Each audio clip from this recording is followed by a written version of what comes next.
All right, all right, all right. So I'm sure you all have seen the thumbnail and the title, and let's go ahead and get into it. Let's talk about it. So again, I'm Seeds, and today we'll be going over the mortgage side of things, and in particularly the hidden history of redlining. And we're going to focus in on Jacksonville, Florida, from my Jacksonville natives, Duval County. Duval, as y'all say it, you know. But I do want to go over first, some house cleaning things as far as what redlining is and how it can impact anyone who is, looking to buy a home, looking to refinance a home, looking to get some financial relief, or just wanting to be educated as it pertains to mortgage literacy. But when we're talking about redlining, we do have to go back in time a bit and see that it was 1933. The Homeowners Loan Corporation established what was called the Homeowners Loan Corporation was established in 1933, and that was led by Franklin Delano Roosevelt, the president at the time. And what their ultimate goal was to do was get relief as well as stimulate the economy by helping out those who were facing foreclosure or they had their mortgage in default due to the Great Depression. So during that time, a lot of folks who owned homes were losing their homes because we were in a depression. And if everyone is working, all their wages are going just to the banks, and they're still losing their homes, then that's a lose for everyone economically. So what the president did was set up what they call the New Deal. And with the New Deal, it was to bring stimulation to the economy. So typically at that time, a mortgage would be 5 years, some 10 years. But what this deal did, and they partnered with the FHA, Federal Housing Administration, to create loans that would extend the term. So instead of you having a 5-year mortgage at the time, you could now get a 25-year mortgage at a better interest rate as well. So that would lower your payment, lower your rate. However, you would be glued to a longer loan term, but you would have more favorable terms. And that relief for the homeowner would allow them to spend more money on other things in the economy. So it can, stimulate your grocery stores, your food stores, your gas, transportation, healthcare. All of them get a boost because you have more money to spend, right? But here's the thing with that is when they set up the HOLC, Homeowners Loan Corporation, they hired what they call organizers, and the organizers partnered with mortgage loan officers, appraisers, and real estate agents to create what they call residential security maps. And what these residential security maps did was more or less create a legend, and let me go ahead and show that to you all. They created a legend, and this legend is particularly based on Jacksonville. But with the legend, hold on, I want to bring up the legend in full first. Yeah, so with the legend, they broke down different areas in the city, and they did this city to city. It wasn't just Jacksonville. This was city to city. And what they did was break it down by A was the best, B was still desirable, C was definitely declining, and D was deemed hazardous.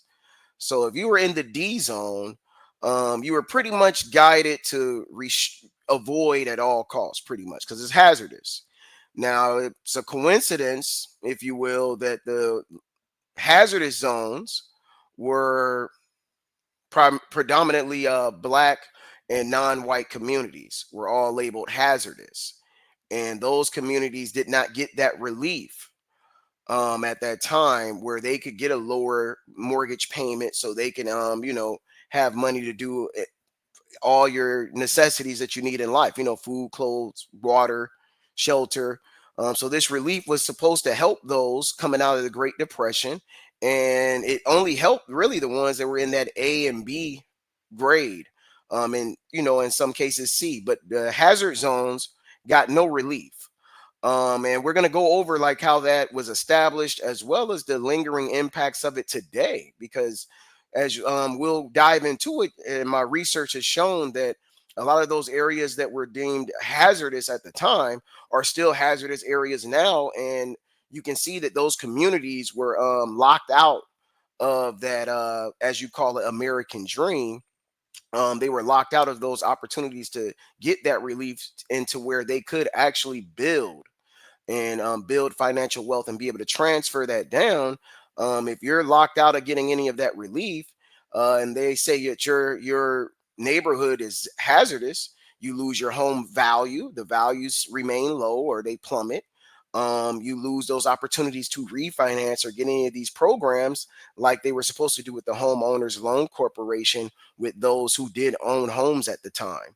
And we'll be going city to city, but I did want to hit home in Jacksonville, Florida, Duval County, and just kind of go over some of the areas that were deemed hazardous. But I do want to bring up some map legends and maps so you can see that it's something that was targeted. This wasn't like by chance.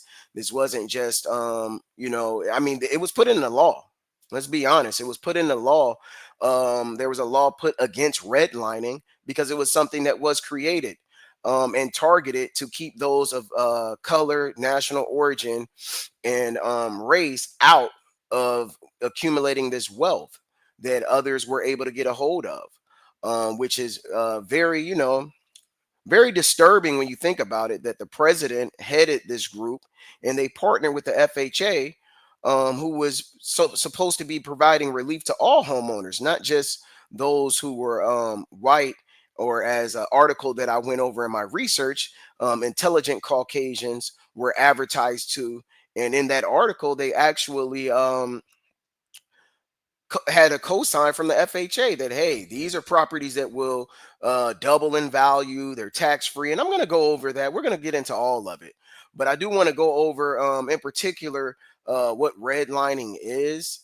So it's a little more understandable, but as far as redlining, it was and still is the practice of denying borrowers access to credit based on the location of properties in non-white or economically disadvantaged neighborhoods.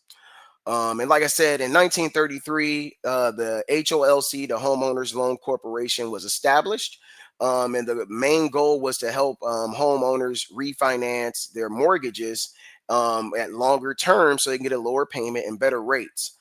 And what ended up happening is they, like I said, partnered up with they hired the examiners to partner up with the realtors, mortgage professionals, and appraisers, and they created these maps that pretty much put a red line into the black and non-white communities to avoid them. And you'll see, as I'll bring up later on here, that there was actually a case not too long ago in Jacksonville, Florida, through Ameris Bank, where they were forced to settle, amongst some other things, due to them practicing redlining. Here in 2023 is when that case was. But just to kind of go over an article that I was looking at here, I want to share this on my screen. But before we get into that, well, let me see if I can share this real quick, because we do want to, bring into the documents and the truth, if you will. So taking a look here, as you'll see, from my Jacksonville folks out here, my Duval folks, from all my people from the Bangum, as you see, Moncrief had a red zone around it. Durkeeville, Newtown, Robinson's Addition, Mixon Town, the area that's Brooklyn, Sugar Hill, which wasn't a hazardous town at all. It's no longer existing. I'll probably do a stream on Sugar Hill at some point, but this was a very affluent side of town in Jacksonville.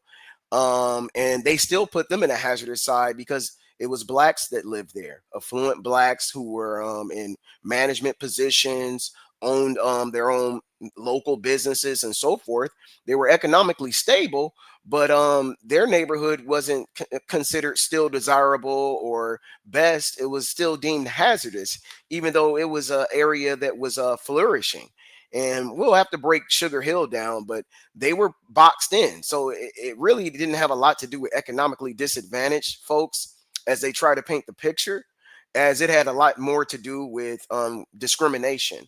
Because we do want to keep in consideration that this was 1933, where they did still have, colored only signs and white only signs still up. So this was a designated and direct approach to squeeze out those who were in these communities, which was black and non-white individuals in these communities, which we're going to go over today. But as you see, like it states red line, so they put all of them in this zone and ensured that they were left out of that opportunity to transfer wealth. And as you see, there's lingering impacts from that today. These areas that are red are still red now. So you can see when they laid this foundation and they established it, they've also maintained and expanded. And we're now in the refinement stage of this redlining that was put together by a government agency called the Homeowners Loan Corporation. And this was a part of the New Deal from Franklin Delano Roosevelt in 1933. Now, an article that I was looking at here shows that let me stop my screen share real quick and pull up this article that I want to go over here. All right, because we want to talk about Duval. So, introduction to redlining, what it is, and what is redlining and how it impacted Jacksonville. So, shout out to the LISC stories, and this article was here in 2021, October 29th.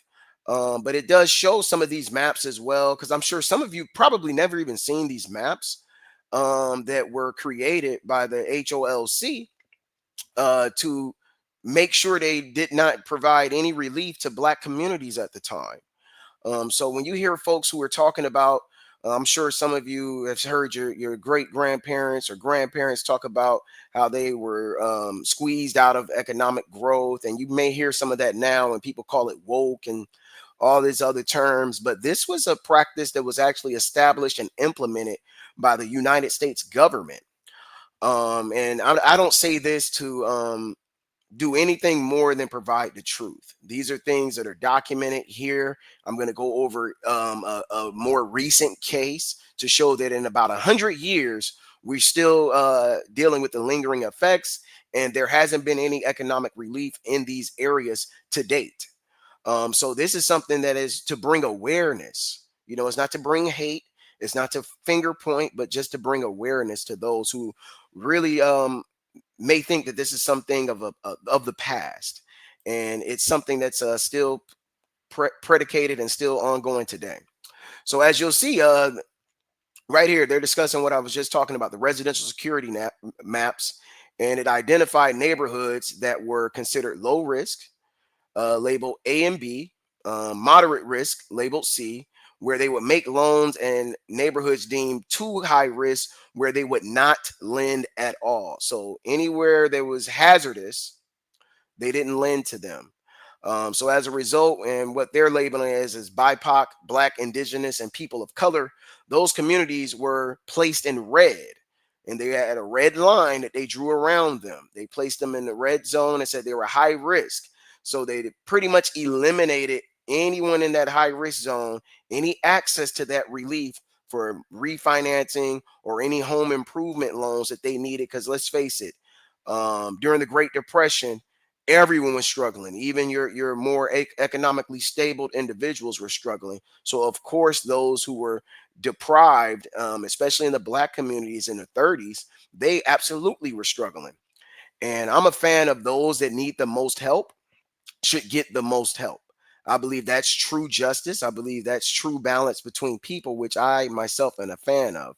I'm nowhere, any shape, form, or fashion, a fan of redlining, where you're literally targeting those based on their race and color, that they don't get the relief that others were afforded the opportunity of, and to date can still, pass down that wealth.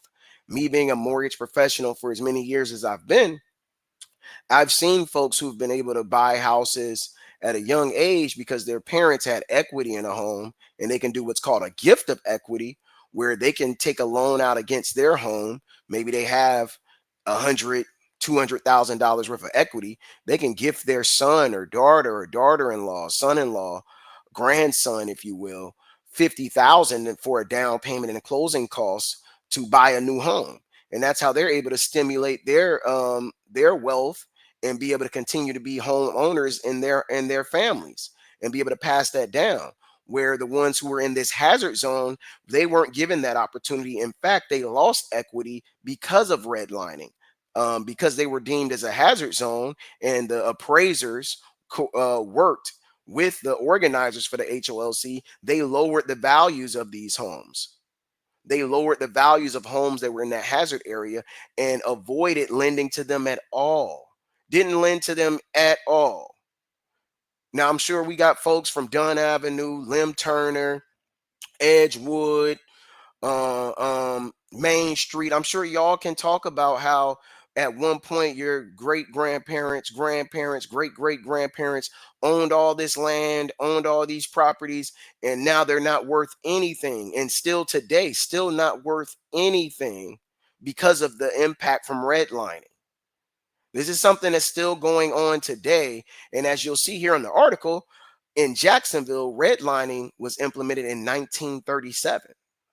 You see, it was going city to city to city across the nation.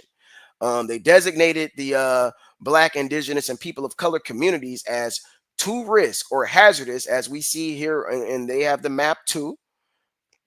They have the maps here too, and had no market value. Like I said, they lowered the market value because they said these were hazardous zones. So they're right there in Northwest Jacksonville and historic East Side. Shout out to my folks over in Arlington. Shout out to my folks in Arlington off Justina, off Fort Caroline Road. Yeah, I know about Jacksonville. That's my stomping grounds right there. University. Shout out to my folks on 8th Street. The mortgages weren't available to the homeowners in the hazardous zones. And as a result, homeowners could only hope to sell their home to those who would pay cash because they weren't lending on anyone who looked to purchase a home in these areas. They would not. They refused and avoided giving you a mortgage opportunity in those areas. So if you didn't have the cash to buy it outright and you needed a loan, there was no bank at the time that would actually lend you a mortgage to buy that home. You could only go in other areas. And if you were someone that was black or non-white, they would not work with you if you were looking to buy in those areas. And if you were looking to go into what was labeled as the best, they would make the terms so outrageous that you could not purchase a home. They would ensure that you were not going to get a piece of that pie. But just to break down here, as such, property values in neighborhoods such as Durkeeville, they plummeted, while neighborhoods such as Riverside enjoyed access to fiscal tools that provided economic certainty. And we'll see here, let's blow this article up here. Let's see if I can blow this up. Yeah. All right. Let's see if this is showing up here.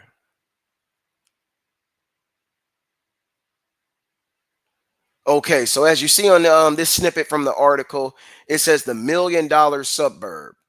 And I want to break down the this clip real quick because this is very interesting. That this is what they were advertising back then.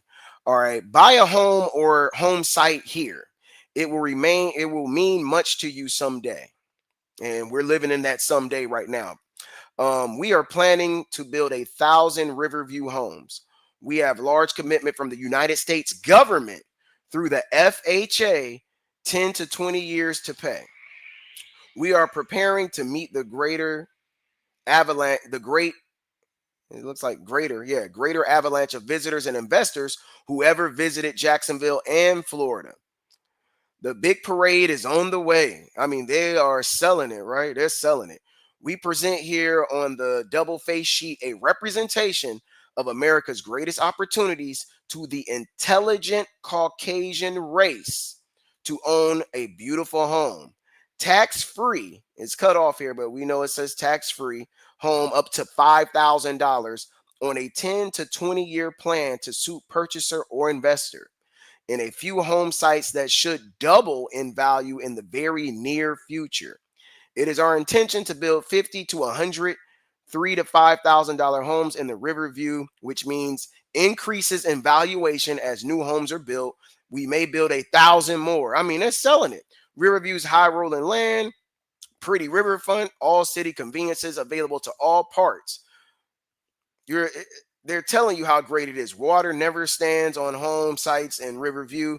It's close proximity to Jacksonville, only 10 to 15 minutes to Jacksonville's business center and the great federal building and post office, double bus transportation, public school, churches, already 100 pretty homes. Every picture shown here is a Riverview home. Good health and sanitation, liberal properties with our citizenship, all goes to make Riverview Jacksonville's most attractive suburb.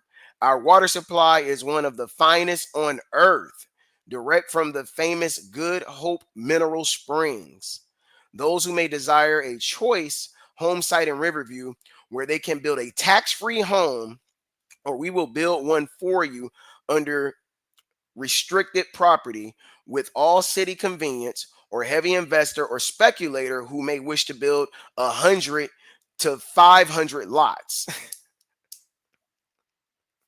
on a wholesale basis, we will be glad to negotiate with you. And this is an opportunity that and we see here it's highlighted that they extended to the intelligent Caucasian race. Look at all the amenities that they're offering to the intelligent Caucasian race that they just failed to offer to anyone who was deemed in the hazard zone. Look at it. Look at it. Great amenities, right?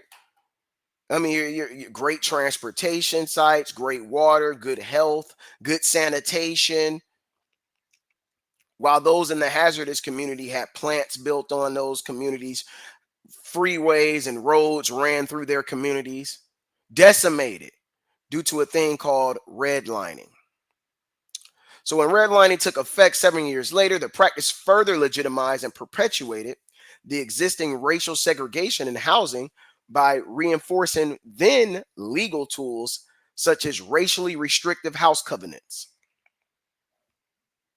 And in numerous neighborhoods such as Riverside, these covenants which were attached to property deeds. So if you've ever seen those HOA communities, they have deeds. They call it a deed restricted community, but they have deeds and covenants of those homeowners associations that at the time were restricting. And I'm sure because a lot of those bylaws and covenants are still pretty private, who knows, it still may have some of these bylaws that restrict blacks from moving into these areas. But it directly prohibited property from being sold or even leased to blacks at that time.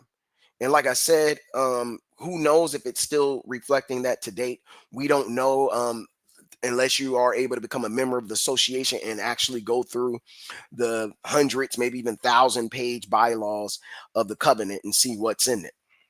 But the practice continued for another 30 years during a time when Jim Crow laws were also prolonging racial segregation.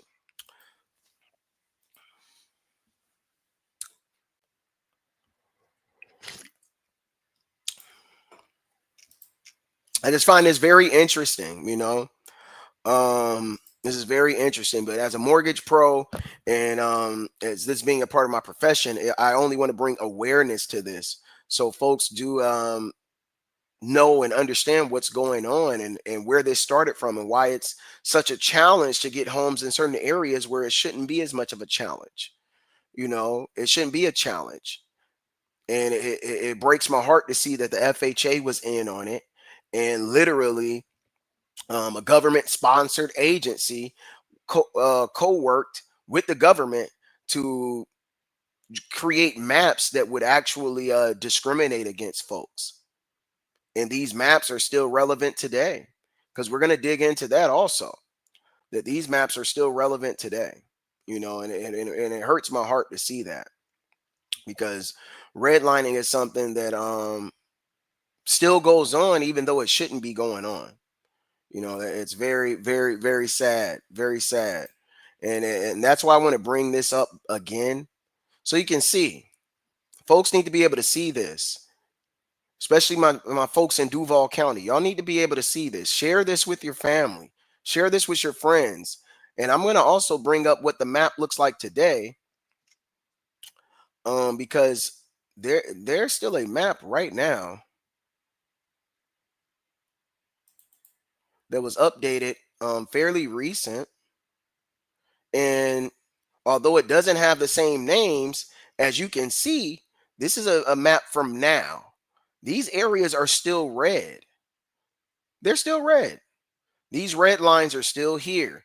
Although they may not go out and say that we're actively doing it, because the HO, let's check it out. Check it out. I think when was the HO?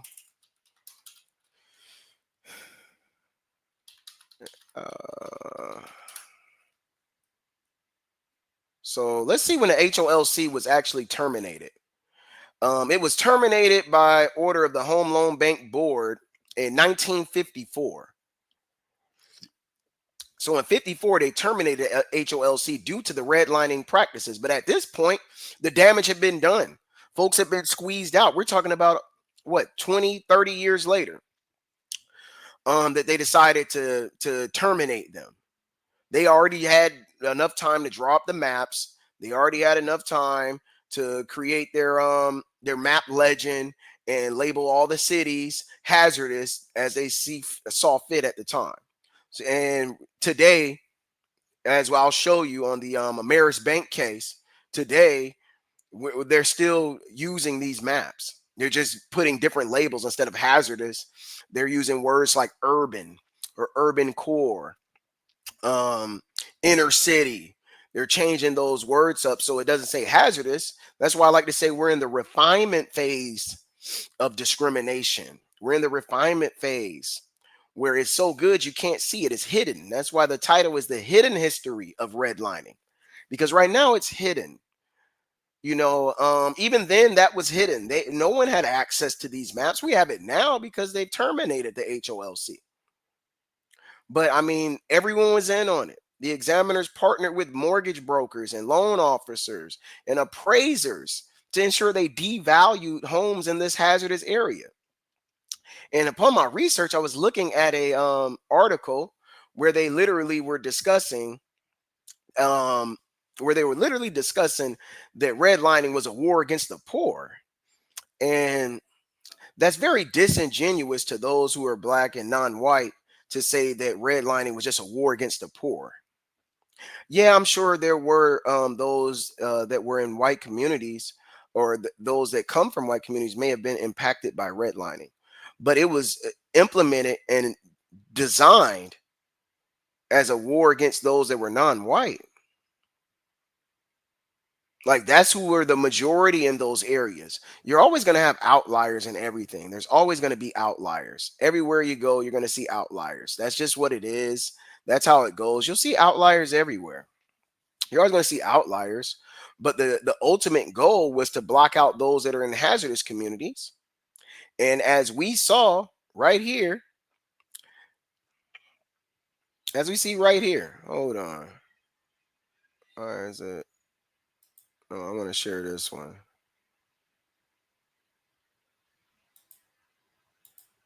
As we see right here, there we go. These are the areas. I mean, to date, Moncrief has a notorious name. To date, that neighborhood has a notorious name. I remember being out here in the early 2000s and being told, hey man, you keep your head on the swivel over there, man. Same with my folks on the east side, over in Fort Caroline, Justina, Rogero, all of those areas over the university, right by the school. They tell you keep your head on the swivel. 8th Street, Dunn, Lim Turner, Edgewood. Yeah, I know about Jacksonville. Not gonna lie, it feels weird calling it Jacksonville, but because everybody out here is Duval County, Duval County, DeBangham. But in Duval County, man, Moncrief, as you see where it says hazardous, this was a real map from the National Housing Map or National Housing Act of 1934. This was the map from 1934.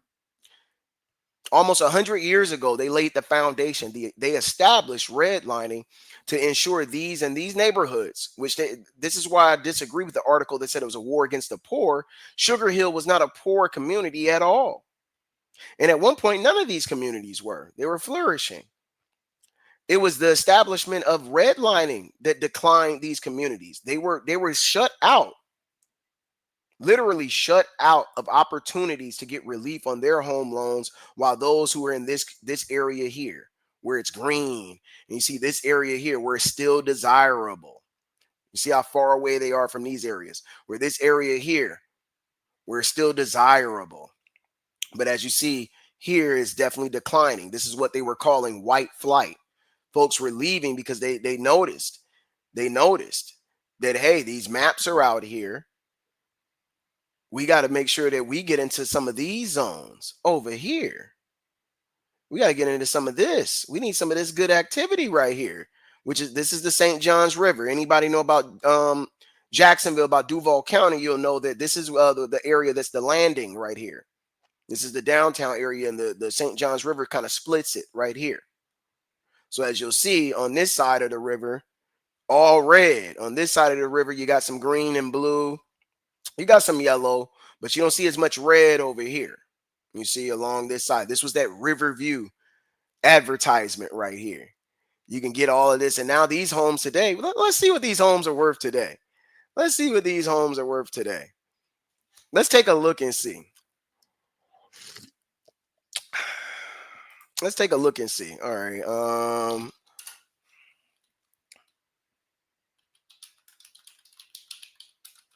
What are homes valued at today in the Riverview community, Jacksonville, Florida? Let's take a look.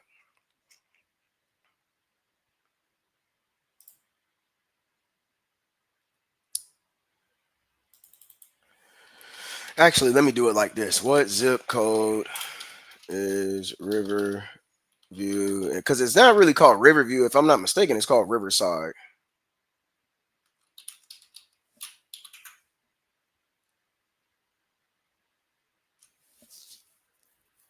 All right, so let's take a look at one of my friends, 32208. Y'all don't call me out, Jacksonville folks. I bet some of y'all don't know the zip code either. But let's see what we talking about here.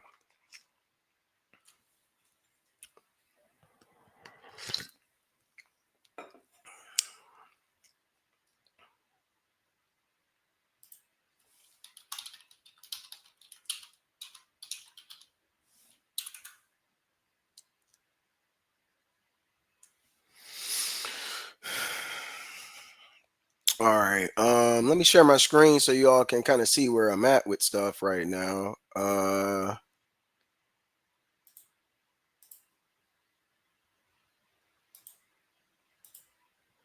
So let's take a look. I mean, right now, they got a condo for 1.15 million. All right, let's take a look at this. Let's take a look here. 32204. Let's see. As you see, right along the St. Johns River. Let's take a look at this here, right? Let's take a look at this here, right?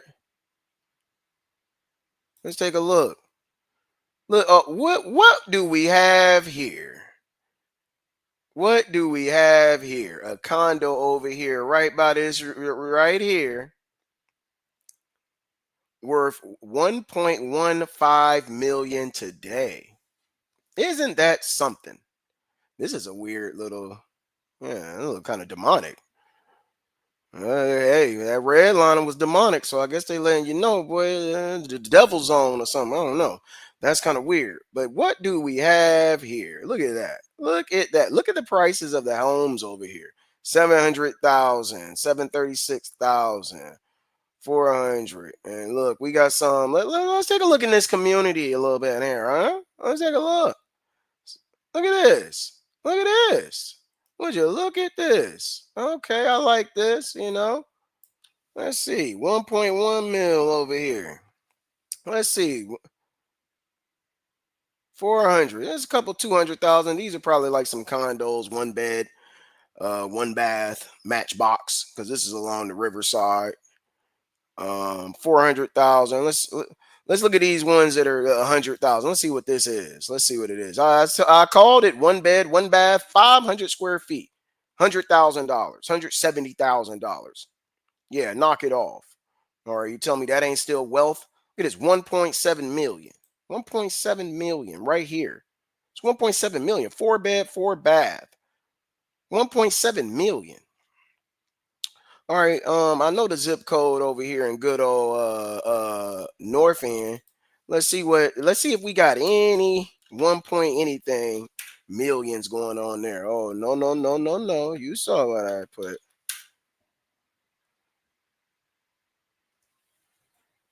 All right. Well, actually, this may be a bit misleading because I don't want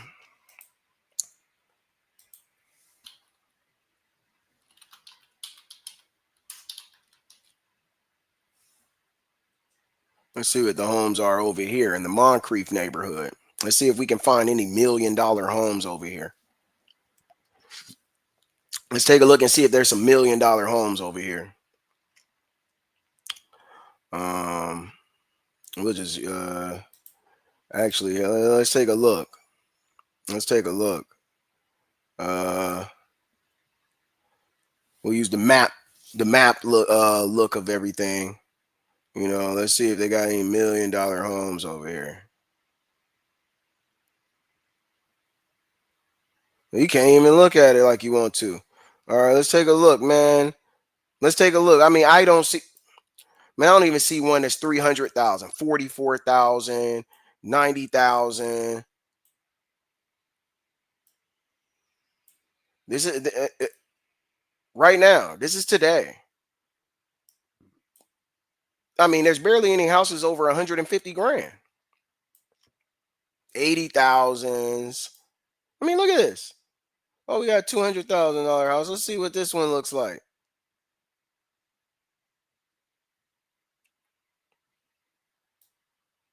That may be inflated a bit. No disrespect to y'all. $300,000 house. Let's see what this looks like. You know, 8 bedrooms. Is that accurate? Okay, it's a lot of beds, and I don't know. But that would justify the price. 8 bedrooms. That would justify 300,000. But if that was on the other side of town, I'm sure it'd be $1 million. 8 bedrooms. So as you see, most of the homes here are well under $100,000 or just under 100,000. I mean, we got 68,000s, we got 90,000. So as you can see, the lingering impacts and effects of redlining are still existing at this moment. Still existing at this moment. You saw the Moncrief neighborhood compared to over there in Riverside neighborhood. You saw the difference. And that's today.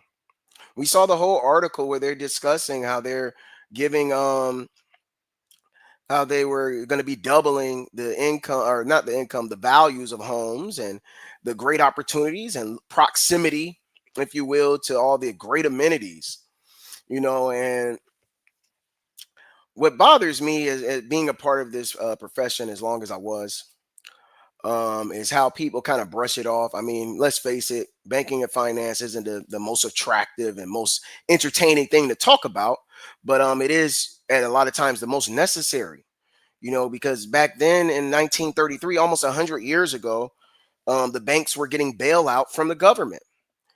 But at the same time, it was more so a confusion by illusion because they were creating maps to draw lines around who they would not be doing loans for. And the appraisers helped them out by lowering the values of those properties. And as you see today, those values are still low. So you can say, oh man, on the books, redlining's against the law. It's illegal. Racism is corny. I've heard that before.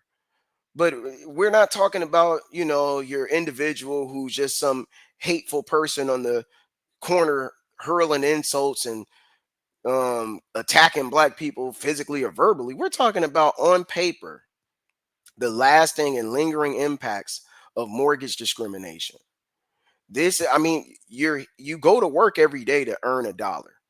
Typically, the money you're making is to pay for your housing, your food, your clothing, your water, your transportation.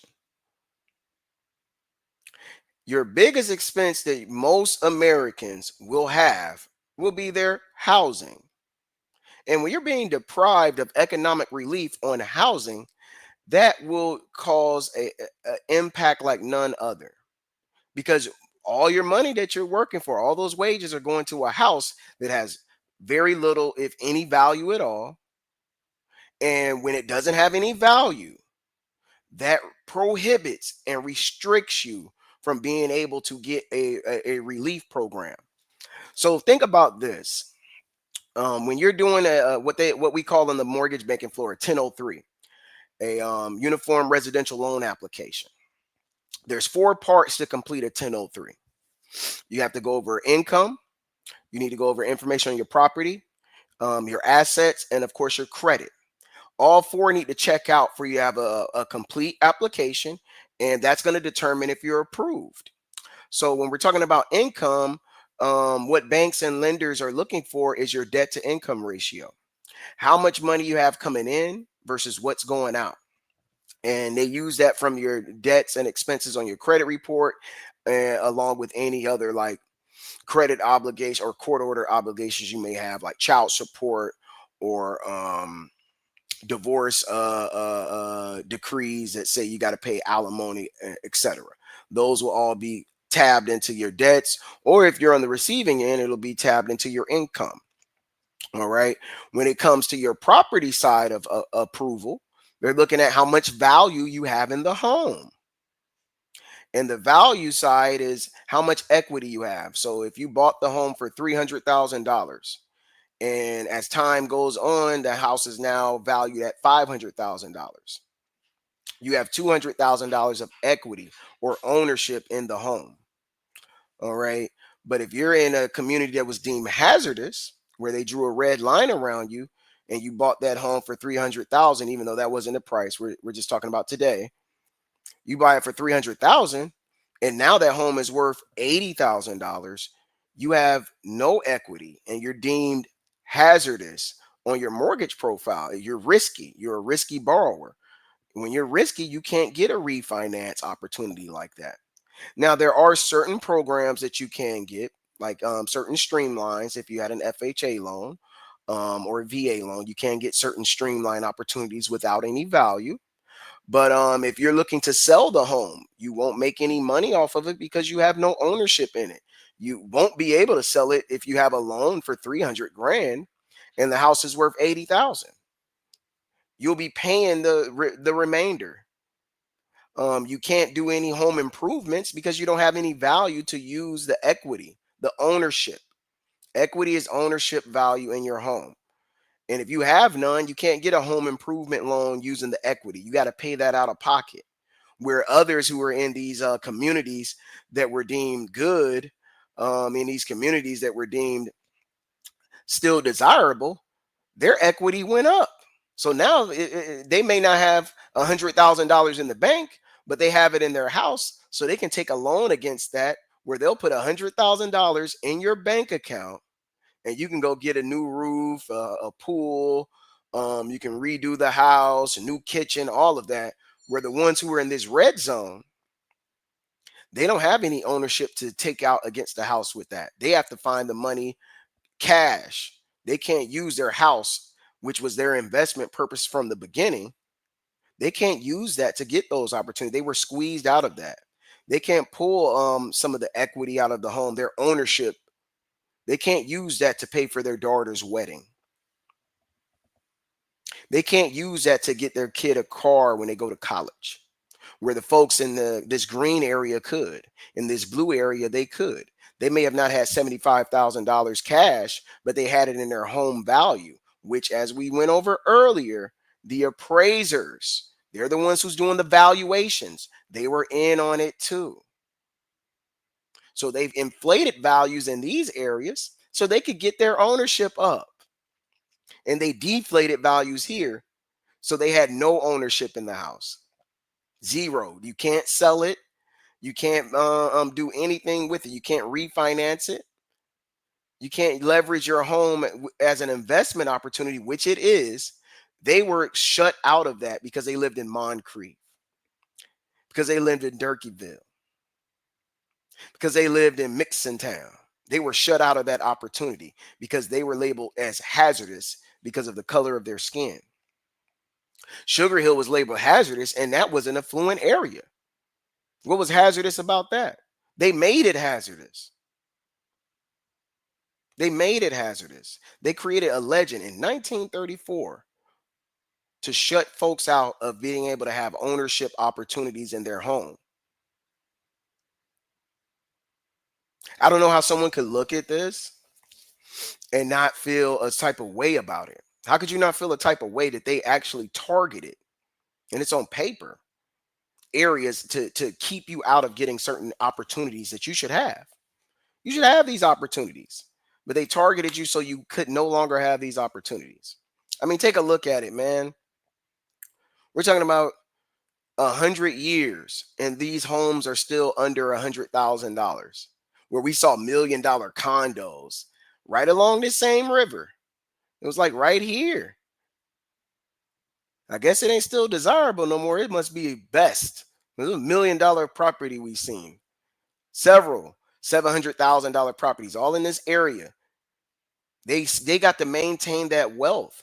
Where these areas, this area here, we just looked at it.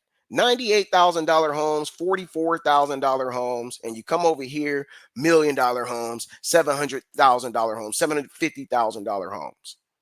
Right now, today, the lingering impacts. They don't get that opportunity. They don't get the opportunity to do a refinance where they can pull some equity out because the appraisers and the mortgage loan officers and the realtors was in on it to prevent them from having those opportunities. Like I said, if you wanted to get your kid a car to go to college, get them some money, help pay to books and tuition, the folks living here were able to do that and are able to do that. They may not have the money in the bank, but they have it in the house. They don't have the money in the bank and they don't have it in the house. They were shut out of that opportunity. In fact, they were shut out of opportunity for nice sanitation. They're shut out of the opportunity for nice health care. They're shut out of the opportunity for nice food. They got hazardous plants in these neighborhoods here. Hazardous plants. And I mean like factory plants. Hazardous. Hazardous sewer systems. No, no whole food options anywhere in sight. And look, hey, I understand it. Toonies is good. You know what I mean? Jack's fish and shrimp, they good. You know what I mean? Mr. Snappers, they're good. You know what I mean? But there's no options if you want a home cooked meal with some baked chicken, green beans, rice. Yeah, those options aren't really there like that. Yeah, they got a Publix on Dunn Avenue, but they don't have those options that you need, and that these other right over here on that Riverside part of town, they got a Fresh Market. You go down to the St. John's Town Center or Beach Boulevard, they got Sprouts Market. Nice whole food options for you, healthy fruit and vegetables, nice healthcare options. So they didn't just deprive them out of the home ownership, they made sure they decimated these areas. They literally made them hazard zones. Which brings me to what I did want to get into. I mean, just look at today's map. These places are still hazard zones right now. This is today. This is today. These you can't make it up, folks. You can't make this up. You can't make this up at all. Hazardous. You can't make this up. You can't make this up. So that brings me to what I did want to go over. Um, I had a lot of notes, but I started getting long-winded and kind of went a whole nother route with it.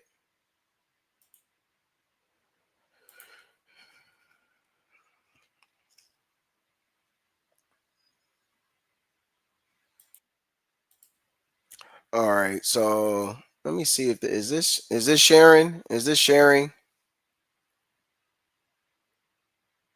Is this sharing?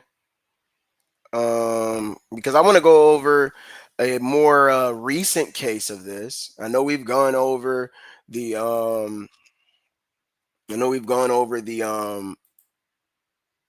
market. I took you guys down trustydustyrealtor.com so you can see what things are priced at and looking like now. But here we have the United States District Court, Middle District of Florida, Jacksonville Division. And in this case that was filed October 19th, 2023, it's the United States of America. Whew, that just sounds scary. Versus Ameris Bank.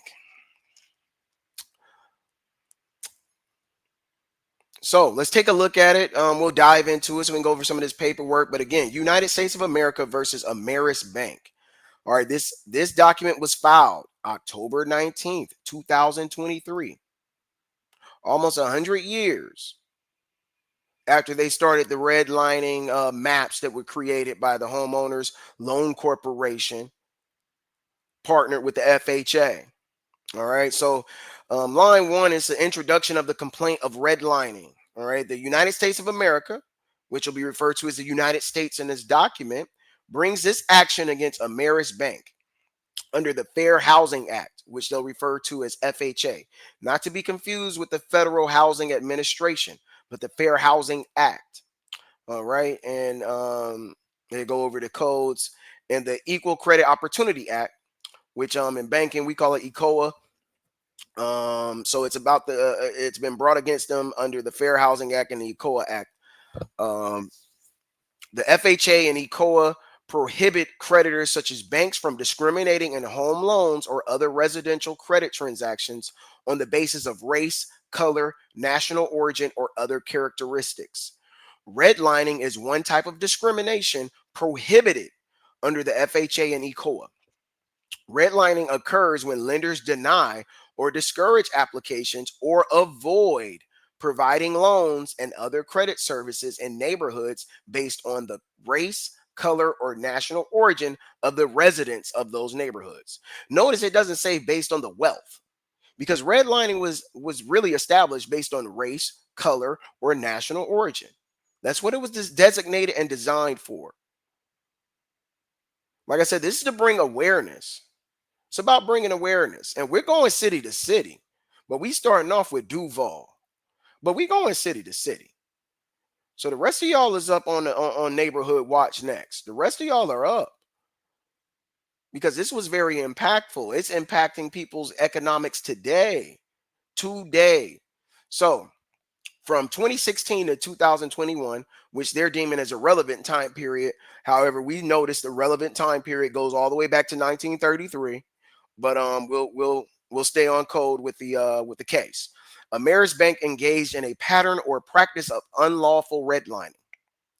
As alleged in detail here, or as alleged in detail herein, Ameris avoided providing home loans and other mortgage services in majority Black and Hispanic neighborhoods in the bank's self-designated assessment area in Jacksonville, Florida.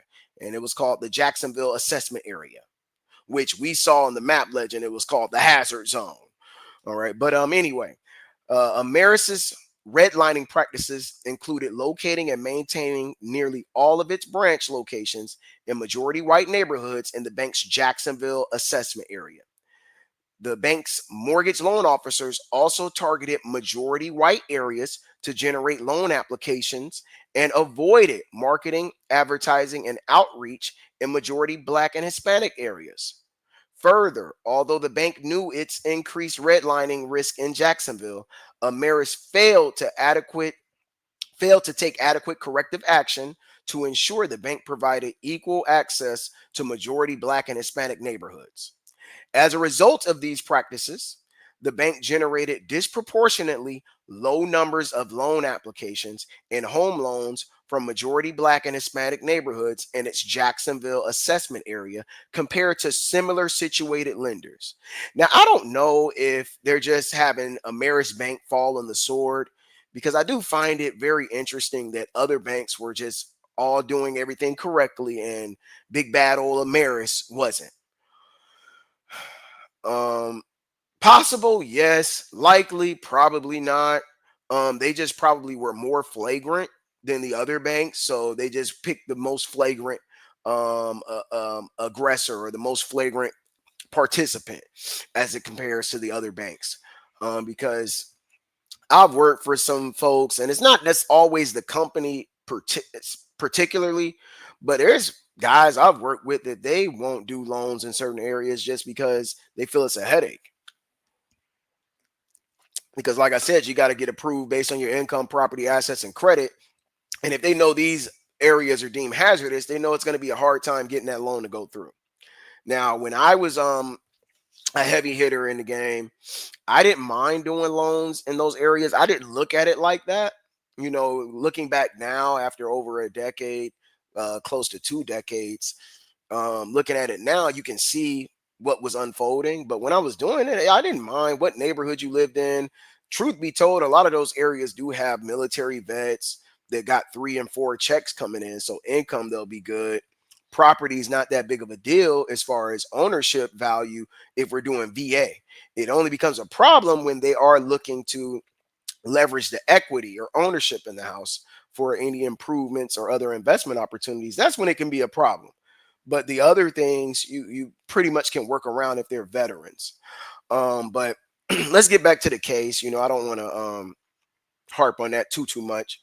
Ameris' conduct and practices were intended to deny and had the effect of denying equal access to home loans to residents of majority black and Hispanic neighborhoods in the bank's Jacksonville assessment area, which we're going to say the hazardous area. And those seeking credit for properties located in those neighborhoods, and otherwise discourage those individuals from applying for home loans on the basis of race, color, or national origin in the residents of the majority black and Hispanic neighborhoods. The bank's conduct was not justified by a business necessity, and it was not necessary to achieve substantial, legitimate, non discriminatory interest. So it wasn't like they were only doing this because this was where it was best fit for business. This was a targeted, agenda based attack. So, jurisdiction and venue. The court has subject matter jurisdiction over the action under these are the codes here. Feel free to reference for yourself. I'm going to jump into the rest because the action arises under the laws of the United States, and the United States brings this case as a plaintiff. So the United States found this. More than likely, the U.S. Attorney General picked up the case and decided to bring them to justice. So venue is proper in this court under 28 USC 1391, and in this division, because a substantial part of events or omissions giving rise to claims occurred in this district and division. All right, the parties. The plaintiff, the United States brings this action to enforce provisions of the Federal Housing Act the Fair Housing Act and the ECOA. The FHA and ECOA arise the Attorney General. I figured that Attorney General to bring a civil action in federal district court whenever he has reason to believe that the entity is engaged in a pattern of practice of in a pattern or practice of resistance and full enjoyment of rights secured by the FHA and ECOA. The FHA further authorizes the Attorney General to bring suit where defendant has denied rights to a group of persons that denial raises an issue of general public importance, which redlining is definitely an issue of general public importance. Hence why I'm bringing this to you all today. That's why I'm bringing this to you all today. That's why I'm bringing it to you all today. This is important. All right. Defendant Ameris Bank is a state chartered financial institution that's headquartered in Atlanta, Georgia. And y'all on the radar too. Subject to the regulatory field of Federal Deposit Insurance Corporation, FDIC. I'm sure y'all see it at the bottom of your credit card applications if you have a bank that's FDIC, and the Consumer Financial Protection Bureau. All right. As of December 31st, 2022, nearly 100 years later, this is where we're at. This case is nearly 100 years later. But as of December 31st, 2022, Ameris's total assets were over 25 billion. The bank currently maintains 164 full service branches and 32 loan production offices across 9 southeastern and mid-Atlantic states. The bank currently operates in 18 branches in Jacksonville. In 2019, Jacksonville was the bank's largest market for residential mortgages by loan dollars. Ameris is subject to the FHA, ECOA, and their respective implementing regulations. Ameris is a creditor within the meaning of ECOA. So and is engaged in residential real estate transactions under the FHA. So, according to the Equal Credit Opportunity Act, they would be considered a creditor based on the line of work that they are participating in. And based on the Fair Housing Act, they would be considered a residential real estate transactions, is what they've been doing by doing mortgage transactions, extending mortgage credit. So, they would be governed and regulated by these acts. So with that, let's go into the factual allegations against Ameris Bank in the Jacksonville assessment area. I'm wondering if this is the only area that they have these accusations against them, or allegations. Interesting, they said factual allegations. So if it's factual, is it an allegation? All right, but as a depository bank, Ameris is subject to the requirements of the Community Reinvestment Act and its enabling regulations, which require that regulated financial institutions serve the credit needs of the communities that they serve. Each bank subject to the CRA is required to self-identify the communities that it serves as the bank's assessment area. All right, and the CRA is the Community Reinvestment Act. All right, Community Reinvestment Act. All right. And they need to actually self-identify the communities they serve. So they're able to now create their own identification of the maps. So they can say that they're not today utilizing those same maps. But it's interesting that these are still the same areas that are being underserved today. Like, what a coincidence that today, even though you self-assessed it and self-identified it as the Jacksonville assessment area, you still are not serving those areas that were deemed almost 100 years ago as hazardous. But anyways, from 2016 until July 2019, Ameris self-designated CRA assessment area in Jacksonville consisting of 3 contiguous counties: Clay County, Duval County, and St. Johns County. After a merger in 2019, which I'm sure this merger is where a lot of this got exposed, because whenever a company's merging, they got to look into your books, they got to look into your transactions, they got to look into all your actual factuals, and that's where they can see what you've been doing. They can see where all your mortgage call reports are going to, what areas they're in, and all of that. So after a merger in 2019, Ameris expanded its assessment area to include Baker County. All right. In 2019, the assessment area comprised of 246 populated tracts and had over 1.4 million residents in the Jacksonville assessment area. All right, according to data from the United States Census Bureau in 2019, the demographic breakdown of Jacksonville's assessment area was 61.5% non-white Hispanic, or I'm sorry, non-Hispanic whites. Make sure I get that right. So these are whites that were not considered white Hispanics, but non-Hispanic whites. 21.9, so 22% Black or African American, 9.1% Hispanic or Latino. These were more than likely the white Hispanics and Latinos because they're separating them from Blacks. Just to kind of break it down, when you do a mortgage application and we go over the government monitoring questions, they ask you, if you want to identify or if you want to provide information for the government monitoring questions, and they'll ask you, are you white and or Black, Native American, Hispanic. Well, they don't ask if you're Hispanic. They'll ask that as a part of your. They're going to ask what your race or national origin is. Then they're going to ask about if you're Hispanic or non-Hispanic, because they do have a classification for white Hispanics. They're still classified as white. However, their ethnicity would be Hispanic, well, white Hispanic. Like Canelo Alvarez, more than likely would be classified as a white Hispanic. Whereas Yasiel Puig or Sammy Sosa would be considered a Black Hispanic because their ethnicity is from a Hispanic country. However, their race, they would classify them as a Black Hispanic.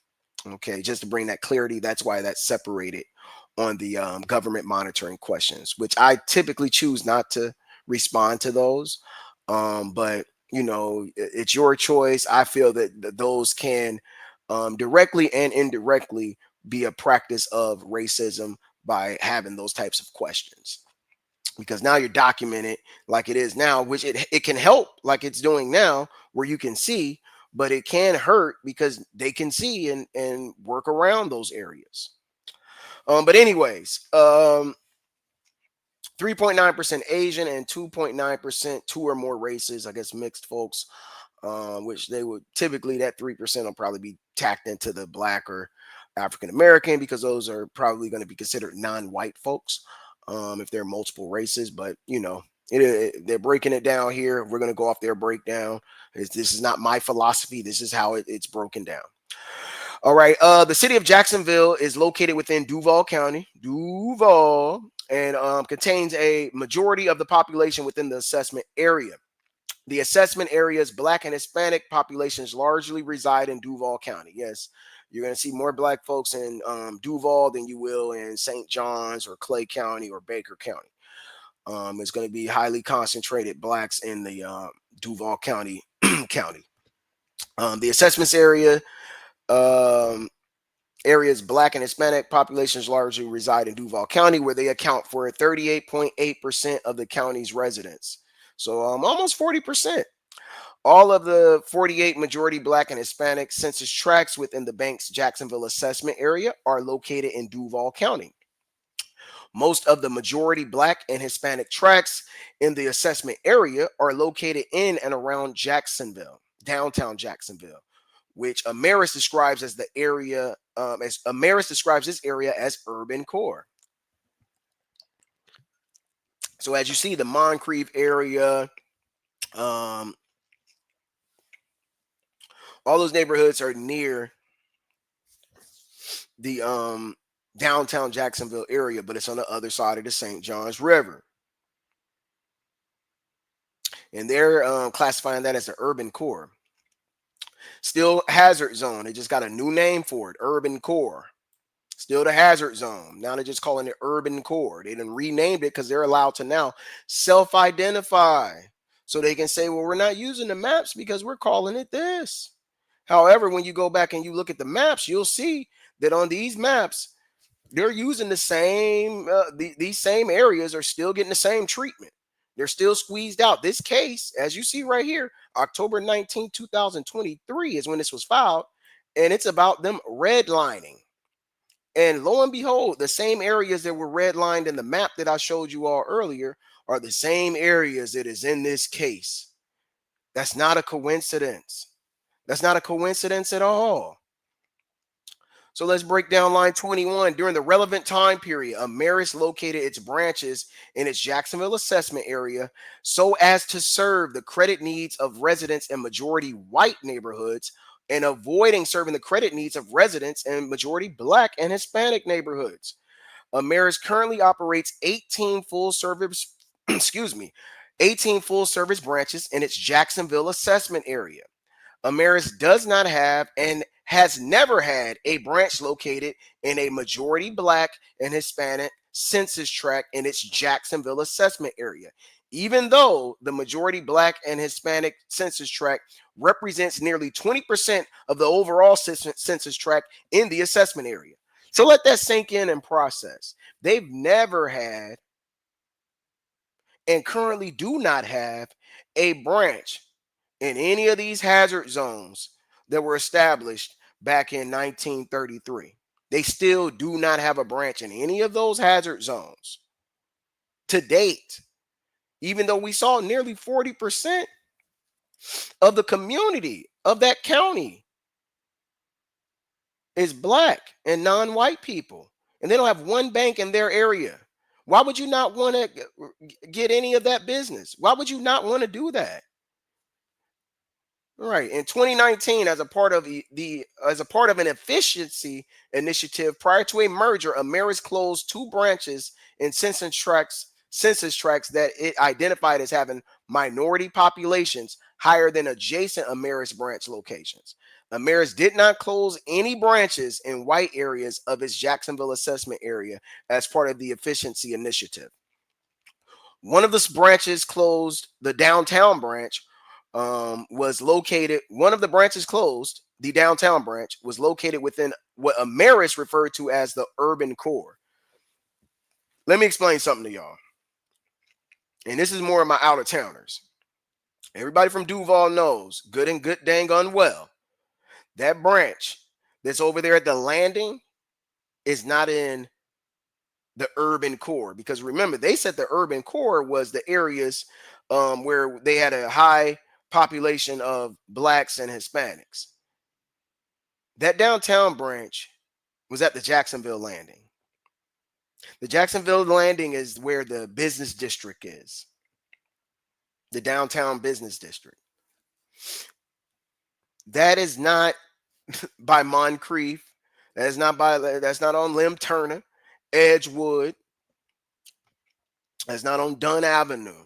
That's downtown business district. And that's a slap in the face to say that that was a representation of them having a branch in the urban core.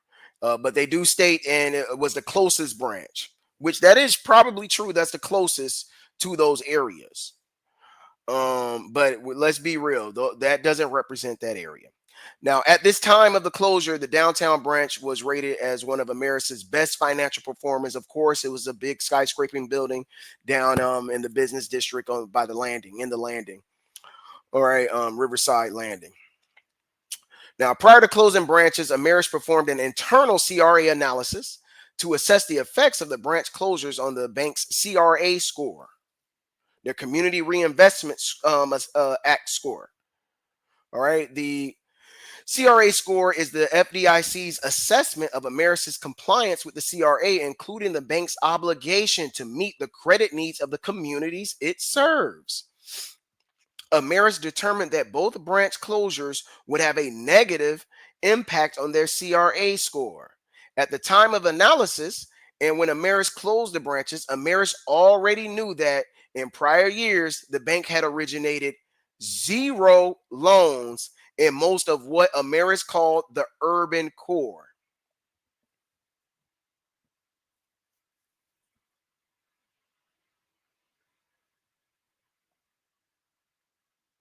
Now, like I said, I got 15 years in this space. I've worked with some folks that, you know, were, just for lack of a better term, they were non-constructive, and they didn't want to do certain loans for certain people. But to originate zero loans, they literally close zero mortgages. That is disgusting behavior. That's disgusting. Zero mortgages. That's disgusting. Ameris knew or should have known from its internal CRA analysis that its branch closures would further deprive those same communities of equal access to credit services. After the branch closures, Ameris did not take any action to increase or supplement its outreach of advertising to the affected communities to ensure it was reaching majority Black and Hispanic communities and serving the credit needs of its entire community, except for one email campaign in 2019 where Maris sent emails to already existing customers living in majority Black and Hispanic communities. They sent out one email campaign. One originated zero loans. They didn't take a loan application. They didn't originate a loan application. Not one. And sent out one email campaign. It's disgusting. That's non-constructive.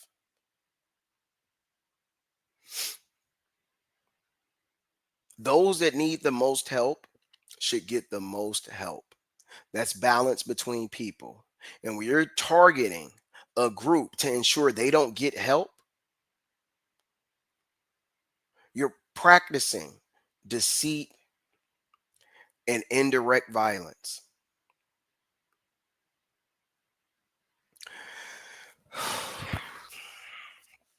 The remaining 16 branches, the remaining 16 Ameris branches were not readily accessible to the population living in majority Black and Hispanic community tracts. All but two of Ameris's branches in Duval County were separated from most majority Black and Hispanic communities by the St. Johns River. See, it will continue to reappear, the practice of this redlining. Ameris was aware and has acknowledged in internal documents that the St. Johns River is an impediment to providing service to customers and has found it not reasonable to conclude that customers could be serviced by a branch across the river. At the time of the branch closures today, the two Ameris branches left to serve the entire north and west side of Duval County are located at least 5 miles from the urban core where most of the majority Black and Hispanic neighborhoods are clustered. Ameris knew its branches were not serving the credit needs of the majority Black and Hispanic areas, and but did not take any steps to address this failure. So they were well aware of it and did nothing to provide a solution.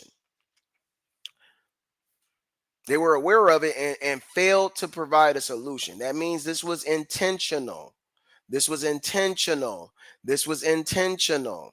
This was intentional. They intended on letting these folks who were labeled in a hazardous neighborhood 100 years ago, they still refuse to originate one loan. This is in 2023. They refused to originate one loan in an area that was deemed hazardous in 1933.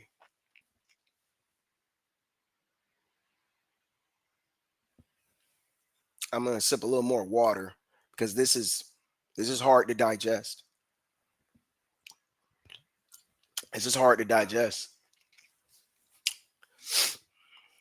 By concentrating nearly all of its branches in majority white areas in its Jacksonville assessment area, Ameris discouraged residents of majority Black and Hispanic areas from applying for and obtaining home loans from Ameris and restricted their access to banks' credit and mortgage lending services. Ameris relied on mortgage bankers who served majority white neighborhoods, but not majority Black and Hispanic neighborhoods in its Jacksonville assessment area. During the relevant time period, Ameris mortgage bankers served the credit needs of majority white neighborhoods, but did not serve the credit needs of majority Black and Hispanic neighborhoods in its Jacksonville assessment area. Ameris has a policy or practice of relying primarily on its mortgage bankers to generate residential mortgage loan applications by developing referral sources and conducting outreach to build local relationships. Mortgage bankers are not assigned to generate applications from specific geographic areas within the Jacksonville assessment area. So, to kind of simplify that for some who may not be in the game, you have what it's called retail loan officers when you're dealing with the FDIC type of bank. And what retail loan officers are typically commission only, and they don't get a base pay, and they have to go find their own leads. It's called self-generated lead, or self-gen, as they'll say. They have to generate their own business, and the way they do that is by developing a referral network. So they'll build relationships with real estate agents by going to networking events, open houses. They'll also meet and partner up with builders in the area to be a preferred lender for that builder or that contractor, and they have to build their relationships that way. And then you have inside loan officers, which I've done both. As an inside loan officer, the mortgage company, like say you work for one of the big mortgage companies out there. I don't like to give out all the names, but it's more of a call center environment where you're in an office, you're inside selling. A lot of those are company provided leads, and you'll be in a call center setting, and the company does the marketing for you. And when they receive a applicant, they'll send them, or potential applicant, they'll send them. You get a ping on your phone, and you do the application that way. Those are in inside, so they don't necessarily have to go out and build those relationships because they're not retail. They're doing everything inside. Now, when you're a broker, you're more or less more so on that retail type of atmosphere. You're commission only. You're going out and you're building relationships and finding applicants that way. So what they're saying is, they weren't told you can only go over here, or they weren't assigned to just do applications other ways, but they were not supervised and told. So when you're building those relationships, which can be challenging, especially when you're dealing with folks like a contractor who doesn't have to be governed by the Fair Housing Act or ECOA, and they're like, hey, look, if you're a loan officer, I'm only dealing with white loan officers. They're not governed by ECOA, so they can they can say that. And sometimes they'll say that without saying that. So now you're only able to get applicants that aren't in those areas. You know, realtors aren't governed by ECOA. They're not governed by the Fair Housing Act to a degree because they're not a creditor. Now, there are bylaws and guidelines they have to adhere to prevent steering, which is something that it appears, if this was going on in Jacksonville through Ameris, then the realtors need to be looked at as well because they had to participate in steering. They had to. They had to participate in some form of steering. Let's keep it real. Let's keep it real. All right. Ameris mortgage bankers have unsupervised discretion to decide where to solicit applications. But at the end of the day, it still falls on the bank because they're representing the bank. The bank did not monitor or document where its mortgage bankers develop referral sources, or to whom the mortgage bankers distributed marketing or outreach materials to mortgage lending services to ensure that such sources or distributions occurred in all neighborhoods throughout Jacksonville's assessment area. In 2018, Ameris Compliance Department recommended to the Mortgage Division that its mortgage bankers build partnerships with local realtors and community partners to improve lending in high minority communities and low and moderate income communities, and that the mortgage division conduct and that the mortgage division conduct mortgage banker training. In response to the compliance department's recommendation, Ameris created a CRA. Hold on. And I'm sorry, it's not that I'm struggling reading it, but when the mortgage division hands out some compliance orders, there's a thing. I'm going to stop sharing this for a second. There's a website Let me that I do want to share with you all. There's a website that it's free, and I'm going to show you all how to access it. Everyone can actually use it, right? It's called the NMLS Consumer Access. Okay. And you can come here and you can check out companies as well as your mortgage banker.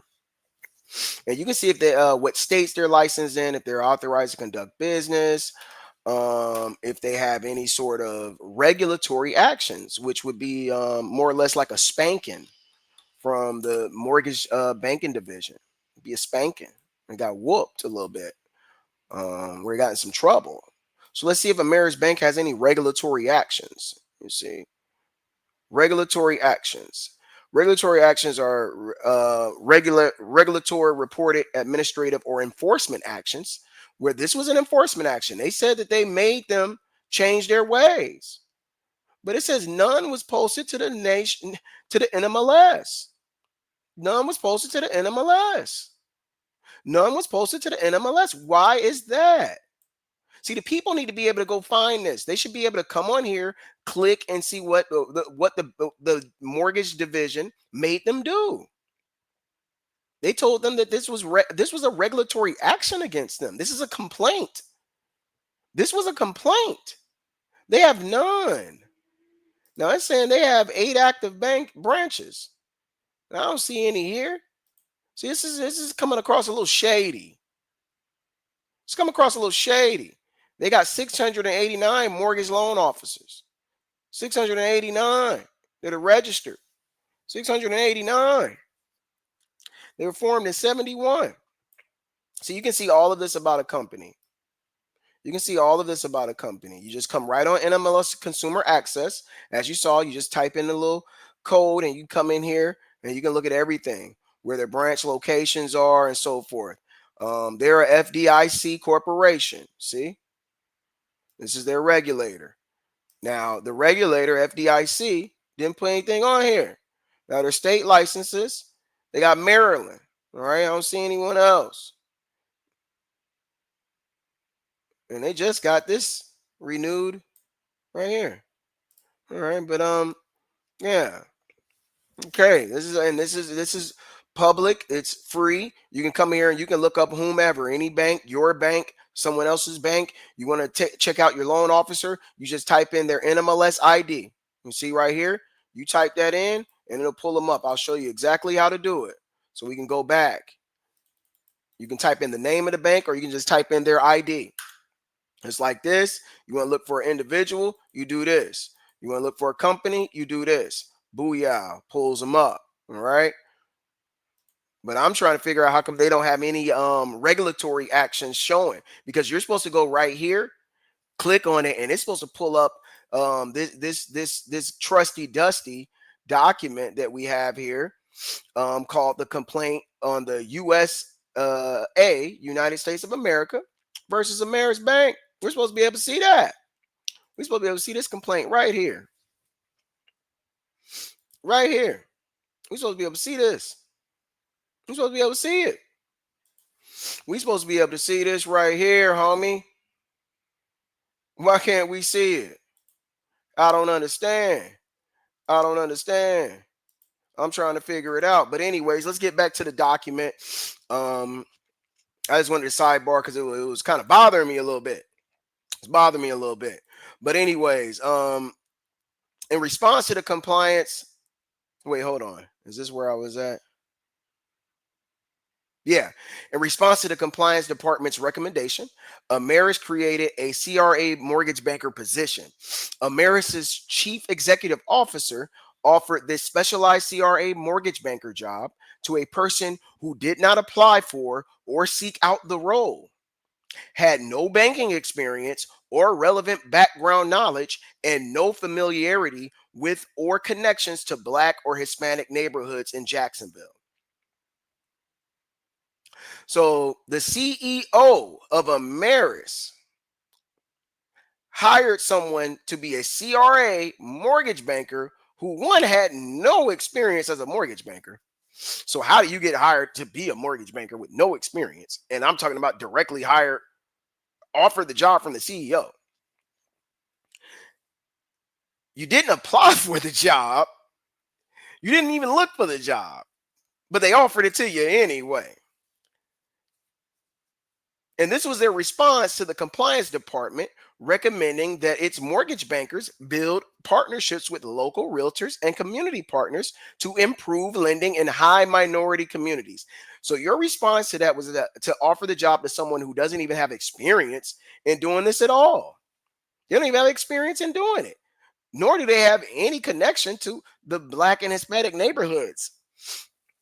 But that's how you're going to improve lending. You're going to improve lending by offering the job to someone who doesn't know anything about it. They don't know anything about it. And that's who you're improving. That's who you're using to improve lending. Someone who doesn't know anything about it. And they were offered this from the CEO. So that puts me in question mode off the rip. Off the rip, I get into question mode when I hear stuff like this, read stuff like this, because what I'm starting to figure out is this was set up so that he could steer this person to do what they wanted them to do, which lets me know you used them as a pawn to continue on redlining. Because if they don't know anything about what they're doing, they got to do what you tell them. And what exactly were you telling them? Because according to this file here, you were brought to the United States Justice Department for filing nefarious acts called redlining. So you must have used them as a pawn to continue on and further redlining, to further the agenda of avoiding, because according to this court case document, you originated 0 loans in Black and Hispanic communities, 0 loans. And during this approximate 1 year, and 7 months in the role, the CRA mortgage banker did not originate a single loan because they had no experience in developing and building those relationships on the outside world. Because Ameris, their setup is very challenging, but it does allow you that opportunity to redline because there's no supervision. You're out in the field building relationships with builders and community developers that don't have to be under the ECOA or Fair Housing Act. So it allows you to keep up and continue on these types of nefarious acts. And I want to do a little more digging after this as to why we can't find this case on the regulatory actions. This needs to be on there because they were ordered by the compliance department to build partnerships and forced to do mortgage banker training. And it's even gone to the point where they had this court case against them. This should be on there. This should be on there. People should be able to go look this up. It's easier for me to go on the NMLS Consumer Access and look up a bank and see if there's ever been cases on them on the regulatory actions. And then it'll ever be for me to Google it where they can wipe stuff out the internet. So yeah, that's nefarious on the NMLS part of things. I don't know if they're doing it intentional. I don't know, but this court case should be there. All right, but anyways, he didn't originate a single loan, nor did he perform any outreach or distribute any marketing materials in majority Black and Hispanic communities. In or around March 2020, the CRA mortgage banker was transitioned to an internal lending role. Ameris did not fill the CRA mortgage banker role for the remainder of the relevant time period. So they never hired another one because they had no intention on providing a solution to their discrimination practices. They had no intentions on providing any sort of solution to their discrimination practices. The bank took no meaningful steps. You see how that just rolls in so well? The bank took no meaningful steps apart from any steps that may have been taken independently by any of its mortgage bankers to generate mortgage loan applications from majority Black and Hispanic communities in its assessment area. Ameris' failure to assign any mortgage bankers to majority Black and Hispanic areas, failure to supervise its mortgage bankers to ensure coverage of the assessment area, and failure to take any meaningful efforts to compensate for its lack of branches or outreach in majority Black and Hispanic neighborhoods was intended to deny and had the effect of denying equal access to home loans for those residing in or seeking credit for properties located in majority Black and Hispanic neighborhoods in Duval assessment area. So to all my folks living on Edgewood, Lim Turner, New Kings, Trout River, Dunn Avenue, 8th Street, Fort Caroline Road.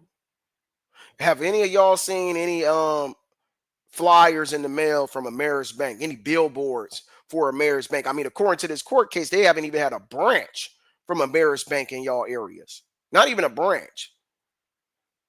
Not a flyer. I mean, you wouldn't want to just see if you can get one person to do FHA? Not one, huh? You didn't want one, not one, not even one? They originated 0 loans. It's disgusting. Ameris targeted majority white neighborhoods and avoided majority Black neighborhoods. This is in black and white from the United States of America versus Ameris Bank. This isn't my theory. This isn't me. This is what the papers say. Saying what I say, this is what the papers say. During the relevant time period, Ameris targeted some advertising efforts to majority white areas, but made no minimal efforts to similarly target advertising to majority Black and Hispanic areas in Jacksonville assessment area. As alleged above, Ameris' practice was to rely primarily on its mortgage bankers to conduct outreach and marketing and to solicit applications to the Jacksonville assessment area. During the relevant time period, Ameris' mortgage bankers conducted outreach and marketing to generate loans in majority white neighborhoods, but did not do so or otherwise serve the credit needs of majority Black and Hispanic neighborhoods within the same assessment area.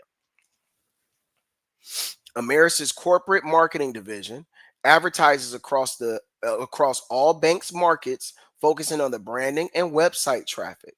During the relevant time period, Ameris' corporate marketing division selected some media channels that reached the entire assessment area, including television, radio, and print. However, Ameris also targeted specific majority white areas within the assessment area, but did not target majority Black and Hispanic tracts. Ameris focused on its billboard marketing in white areas. Just went over billboards. Excuse me, because I'm still trying to digest this. So I'm going to pour me some more water while I try to continue reading this. Oh my, here we go. Ameris selected billboard locations located on availability and proximity around branch locations, a selection process which excluded, excuse me, got to make sure I say my words right, the power of words, which excluded majority Black and Hispanic neighborhoods because Ameris does not have and has never had a branch located in a majority Black Hispanic tract. It's disgusting. I'm gonna call it like it is. That's what the papers say. I didn't say it. That's what the papers say. I didn't say this. That's what the papers say. Look, I don't care if I got one person in here. We're gonna sow this seed today. We're bringing the seed of truth. We're bringing the seed of constructive outcomes.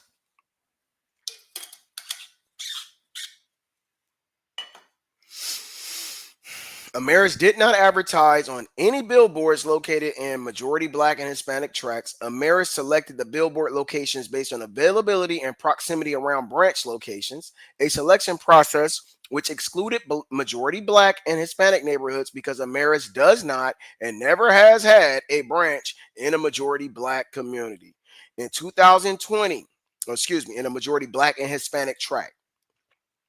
In 2020, Ameris sent a free checking mailer that the bank stated was targeted toward low and moderate income areas and majority minority consensus tract. Ameris mailed approximately 22,759 postcards with images of white models to 13 zip codes throughout its Jacksonville assessment area, predominantly in areas around its branches. Of those postcards, approximately 96.5% were sent to majority white tracts, and only 3.5% were sent to a single majority minority tract. Not one postcard was sent to a resident living in a majority black and Hispanic tract. Not one.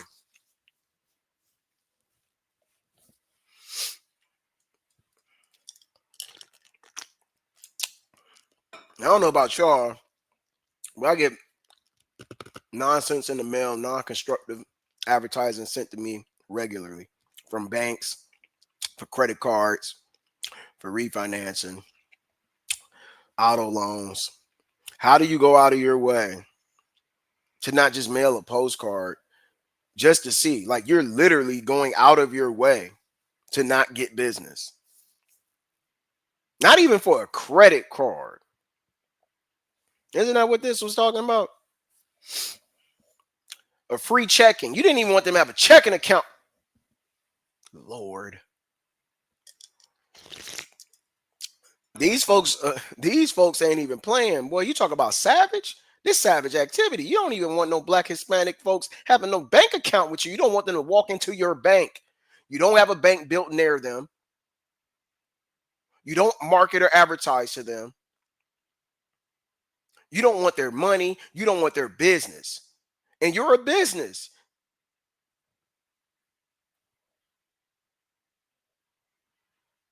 Well, the attorney general saw this as a problem.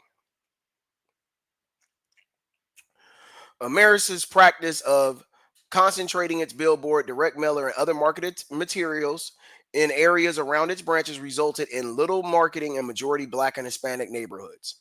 Ameris' marketing efforts discouraged residents and prospective applicants in majority black and Hispanic neighborhoods from seeking credit from Ameris in its Jacksonville assessment area, and did not provide equal access to credit for those residents. Ameris failed to address known redlining risk. During the relevant time period, Ameris' internal compliance management system was inadequate to ensure the bank provided equal access to credit to majority black and Hispanic neighborhoods in its Jacksonville assessment area.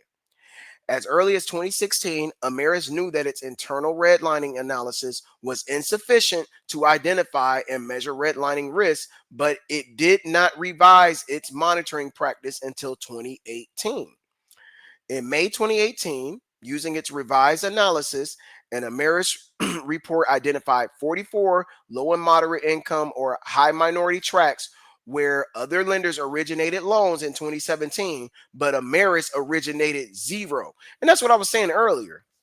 I've worked with folks who, don't mind or turn a blind eye to these types of practices, but they're not going to go out of their way to do zero business. They still want to make some money.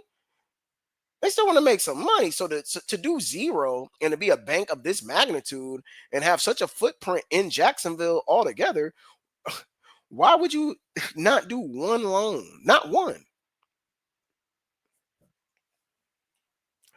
I mean, all these realtor networking events, you'd have found anybody worthy.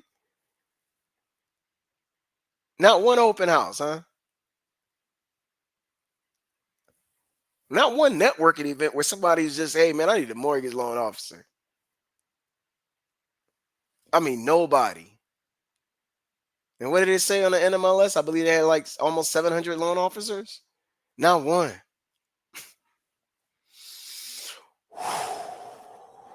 Stuff gets my blood boiling, man. It's getting my blood boiling. Not one. It's crazy work. That's crazy work. That's crazy work. Zero loans. All tracks identified as high minority in 2018 were also reported as also. Hold on, let me restart that. All tracks identified as high minority in the 2018 report are also majority black and Hispanic tracks, according to the United States Census Bureau data. Indeed, this list of tracks where Ameris generated zero loans included 38 of the assessment area's 48 majority black Hispanic tracks. In May 2018, Ameris Fair Banking Manager recommended that Ameris mortgage bankers increase their outreach and community partnerships in low and moderate income and high minority communities and to conduct mortgage banker training. In July 2018, the compliance department met with the president of mortgage services to discuss the fair banking manager's recommendations. For the remainder of the relevant time period, the bank failed to take effective actions to implement those recommendations. In 2019, Ameris carried out the two branch closures alleged above, including closing the downtown branch, which was the closest to the urban core, which we know based on the maps we looked at before is the hazard zone, the red line zone. The same neighborhoods that Ameris knew it was not serving based on the 2018 report. Also, in January 2019, Ameris' compliance department compiled a report on the bank's lending in Duval County urban core. The report stated that in 2017, of the loans that Ameris did originate, urban core high minority tracts, only 2 of those loans were made to black borrowers and 0 loans were made to Hispanic borrowers. All right. So the report stated, and I'm sure they're talking about the mortgage call report, although, the FDIC side's a little different. So I would assume that's what they're talking about. But with them not closing any loans, I'm not sure if that would be on there. But I believe so. I have to brush up on that a bit. But the report stated that in 2017, of the loans that Ameris did originate in the urban core high minority tracts, only 2 of those loans were made to black borrowers and 0 made to Hispanic borrowers, even though they originated 0 loans. 0. 0 to any black Hispanic communities. 0. And we're not talking about in 1923. We're not talking about in 1933. We're talking about 2023. The January 2019 report also showed that the bank's originations for the year 2018 were on a similar trajectory as 2017. As of September 2018, Ameris had originated 0 loans in 76.5% of the urban core high minority tracts. Thereafter, every internal fair lending monitoring report within the relevant time period in Jacksonville showed that Ameris' lending performance did not meaningfully improve and often worsened in majority minority tracts and high minority tracts relative to the bank's peers. So relative to other people who were doing loans in that area, they somehow failed to serve doing any loans. We're talking about 0. They did none. Not they only did 12, they only did 20. They did 0. 0. Throughout the relevant time period, Ameris failed to respond adequately to its own reports indicating that it was underserving majority, minority, and high minority neighborhoods and failed to follow the recommendations of the compliance department despite having knowledge of its redlining risk. And this was their own report. They got self-reports that they're going over in their mortgage division, and they're noticing that they're not lending to the black and Hispanic neighborhoods. They see it. And they did nothing to stop what they were doing themselves, like they hung themselves. They got reports, they got all the measures put in place, all the safeguards to ensure that you don't get busted for this, and you did it anyway. That lets me know that you had some sort of nefarious intent, some sort of nefarious agenda, which we see in this complaint that it was redlining. That you're still out here redlining in 2023. Ameris' actions led to disproportionately low income loan applications from majority black and Hispanic neighborhoods in the Jacksonville assessment area. Ameris' policies and practices alleged herein have discriminated against and discourage applicants and prospective applicants in majority black and Hispanic neighborhoods in its Jacksonville assessment area from applying for and obtaining home loans and mortgage related services. Ameris lending demonstrated a pattern of disproportionately failing to serve majority black and Hispanic neighborhoods in its assessment area when compared to its peer lenders. Ameris' own data on loan applications and originations, which it is required to report. That's what's talking about, that mortgage call report. They have to report that to the regulator under the HMDA Act. um, Confirms that Ameris has avoided serving majority Black and Hispanic neighborhoods in its Jacksonville assessment area. During the relevant time period, Ameris significantly underperformed its peer lender in generating home mortgage loan applications from majority Black and Hispanic areas within the bank's assessment areas. Peer lenders are similarly situated financial institutions that receive between 50% and 200% of the bank's annual volume of home mortgage loan applications. So they're comparing other banks and lenders who are earning their mortgage revenue the same way. And that's why they're calling them peer lenders. And of that, their peers are out there hustling and grinding, is what they're saying. But I'm sure Ameris isn't the only one. But they're out there actually conducting and originating loans, where Ameris is not originating any loans in majority Black, non-white communities. They're not originating any. They're in fact um, helping to maintain, expand, and refine the establishment of redlining that was established in 1933. They're here to help maintain, expand, and refine it based on this court document here. That is what they're doing. That's what the papers say. That's what the papers say. That ain't what I say. That's what the papers say. The papers say that's what y'all out here doing. Indeed, during the entire 6-year relevant time period, Ameris did not obtain a single loan application in 1/3 of the majority Black and Hispanic tracts in its Jacksonville area, where peer lenders received applications. The disparity between the rate of applications generated by Ameris and the rate generated by its peer lenders from majority Black and Hispanic areas is both statistically significant, meaning unlikely to be caused by chance. That's what I'm saying. They didn't take an application. They didn't take one application down. They didn't take down any information from anyone that was in the Black and Hispanic neighborhood. Forget the fact they didn't close one loan. They didn't even give someone the opportunity to apply. They didn't take down one application. They didn't write one application. They didn't even write an application. Forget closing a loan and actually completing it. They didn't even give someone the fair chance at applying. That's what an application is. Applying. They didn't give someone the opportunity to apply in these neighborhoods. And that's why it says right here in black and white for the USA versus Ameris Bank, that was not to be caused by chance. That wasn't by chance. Someone can't even apply. That's direct. That's direct. That's agenda based. So where are we? During the relevant time period, Ameris received 6,229 HMDA reportable loan applications within its Jacksonville assessment area. Of those applications, only 220 or 3.5% came from residents of majority Black and Hispanic tracts. By contrast, during the same period, Ameris's peers generated 10.8% of their HMDA applications from these same majority Black and Hispanic tracts. These disparities are statistically significant across the 6-year period and in every year analyzed. In other words, from 2016 to 2021, Ameris's peers generated loan applications from residents of majority Black Hispanic census tracts at over 3 times the rate of Ameris.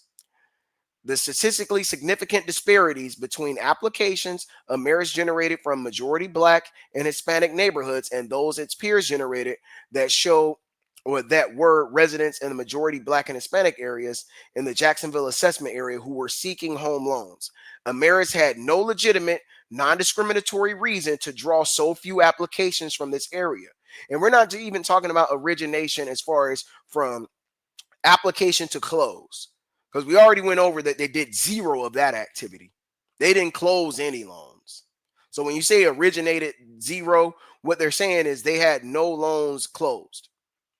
And they didn't do any applications where they're just applying, people just looking. They denied that. They shut that off with a whole red line around those communities. still in the process of maintaining, expanding, and refining what was established by the HOLC in 1933. The Homeowners Loan Corporation established redlining maps. They called them residential security maps. They established that in 1933, and here we have Ameris Bank doing it today. Using these same areas that were established almost 100 years ago, they're still cutting these areas out for opportunities to even apply for a mortgage. These figures show a statistically significant failure by Ameris relative to its peer lenders to draw applications for home loans and provide residential mortgage services to residents of majority Black, Hispanic census tracts in its Jacksonville assessment area on a non-discriminatory basis during the relevant time period. Ameris's actions led to disproportionately low home loan originations from majority Black and Hispanic neighborhoods in the Jacksonville assessment area.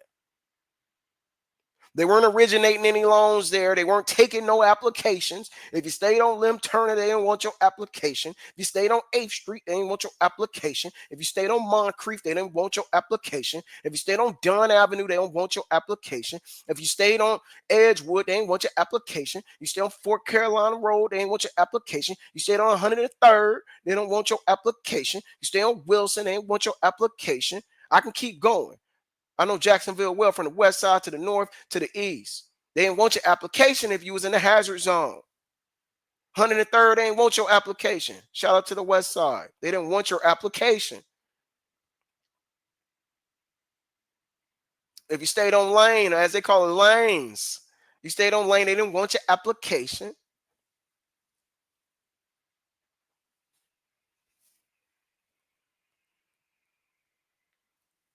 Ameris' lending practices have discouraged applicants and prospective applicants in majority Black and Hispanic neighborhoods in Jacksonville's assessment area from seeking home loans. Like I said, they ain't want your application. They ain't want your application. They ain't want your application. As a result, the bank made a smaller percentage of HMDA reportable residential mortgage loans in these neighborhoods compared to its peers across relevant time period. The disparity between the rate of home loans that Ameris made and the rate made by its peer lenders in majority Black Hispanic neighborhoods in its assessment was both statistically significant and sizable in every year from 2016 to 2021. I feel like they got this in here twice, or I read it twice. No, they got it in here twice. All right. During the relevant time period, Ameris made 4,178 HMDA reportable residential mortgage loans in its Jacksonville assessment area. So these are loans that they're reporting to HMDA. Let me make sure I'm saying HMDA right, but it's another act that was put in place to ensure that banks and lenders do what they're supposed to be doing. The Home Mortgage Disclosure Act. That's what I thought. I wanted to make sure I said it right. So the Home Mortgage Disclosure Act pretty much puts banks on the hook to disclose any mortgages that they're doing. So that way, you know, when the compliance officers assess and review your mortgage call reports, they're going to see who you gave money to, who you lend it to. They're going to see who you were lending to. They're going to see who you were not lending to. And from there, they're going to evaluate and ensure that you're not violating any Equal Credit Opportunity Acts, any Fair Housing Acts, any sort of discriminatory practices. They're going to also be making sure that you're not inflating home values, that you're not breaking any sort of guidelines as it pertains to mortgage applications, closings. They're going to make sure you're, operating by the book. If something is a red flag, they're going to do like this. They're going to refer to the Attorney General. The Attorney General is going to do their inspecting. They see that there's something that's a huge disparity. They may file a complaint against you, as we see has been done with the Ameris Bank. All right. So, in other words, from 2016 to 2021, Ameris' peer lenders made home loans in majority Black Hispanic areas approximately 3.5 times the rate of Ameris. So they were doing a whole lot more mortgage transactions compared to Ameris Bank. All right, the statistically significant disparities between the number of home loans Ameris made in the majority Black and Hispanic neighborhoods and those that its peers made that were residents in the majority Black and Hispanic areas in the Jacksonville assessment area who were seeking qualified home loans. Ameris had no legitimate non-discriminatory reason to make so few home loans in those areas.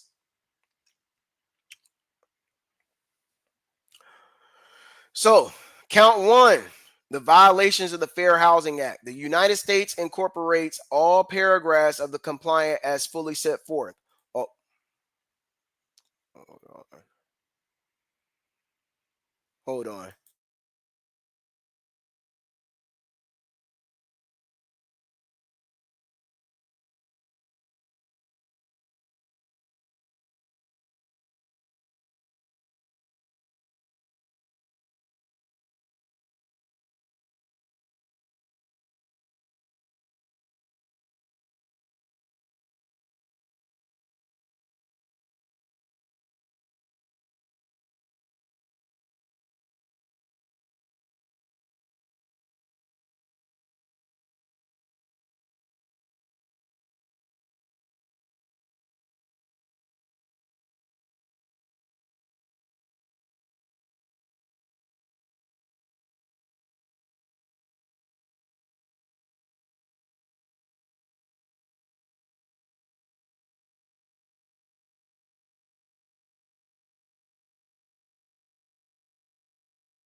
My apologies, CE gang. It always happens right at the good part, right? Here's where they're breaking down, literally breaking down the violations, and here I am having to skedaddle out of here. My apologies to you all, but just taking a quick peek here. Well, reverting back, not a quick peek, but we're gonna go over the violations. This is what the USA brought as a violation of the Fair Housing Act. The United States incorporates all prior paragraphs of the complaint as if fully set forth herein. Ameris's policies and practices constitute the unlawful redlining of majority Black and Hispanic communities in its Jacksonville assessment area on account of racial color and national origin composition of those communities. Ameris's policies and practices were intended to deny and had the effect of denying equal access to home loans to residents of majority Black and Hispanic communities and those seeking credit for properties located in those communities. America's conduct was not justified by the business necessity or legitimate business considerations. America's actions, as alleged herein, constitute discrimination based on race, color, and national origin in making available residential real estate related transactions or in terms of or in the terms or conditions of the residential real estate related transactions in violation of the Fair Housing Act and implementing regulations, the making unavailable or denying of dwellings to persons because of race, color, national origin in violation of the Fair Housing Act and its implementing regulations. Discrimination on the basis of race, color, and national origin in the terms, conditions, or privileges of the sale or rental of dwellings or provision of services or facilities in connection with the sale or rental of dwellings in violation of the Fair Housing Act and its implementing of regulations and Ameris's practices. Hold on, let me scroll down. Ameris's practices, as alleged herein, constitute a pattern of practice of resistance to full enjoyment of rights secured by the Fair Housing Act, a denial of rights granted by the Fair Housing Act to a group of persons that raises an issue of general importance. Ameris's pattern or practice of discrimination was intentional and willful and was implemented with reckless disregard for those rights of individuals based on their race, color, and national origin. Persons who have been victims of America's discriminatory policies and practices are aggrieved as defined in 42 U.S.C. and may have suffered damages as a result of the bank's conduct in violation with the Fair Housing Act, as described above. Count two, violations of the Equal Credit Opportunity Act. Boy, they reading it off like when you see them RICO indictments. Boy, count two. The United States incorporates all prior paragraphs of the complaint as if fully set forth herein. America's acts, policies, and practices as alleged herein constitute unlawful discrimination against applicants and prospective applicants by including by redlining majority Black and Hispanic communities in its assessment areas and engaging in acts and practices as its prospective applicants that would discourage prospective applicants from applying for credit on the basis of race, color, or national origin in violation of ECOA and Regulation B. America's policies and practices, as alleged herein, constitute a pattern or practice of discrimination and discouragement and resistance to full enjoyment of rights secured by ECOA in violation of the act. So you are as a consumer, ECOA and FHA, along with the CFPB, they grant rights to you as a consumer when it comes to fair lending. And they're saying here, Ameris violated your right to enjoy fair lending. That's what the papers say. Ameris's pattern or practice of discrimination was intentional and willful and was implemented with reckless disregard for the rights of individuals based on their race, color, and national origin. Persons who have been victims of America's discriminatory practices and practices are aggrieved as defined in 15 U.S.C. and may have suffered damages as a result of America's conduct in violation of ECOA as described above. Request for relief. Wherefore, the United States prays that the court enter an order that declares the conduct of the defendant, Ameris Bank, violated Fair Housing Act.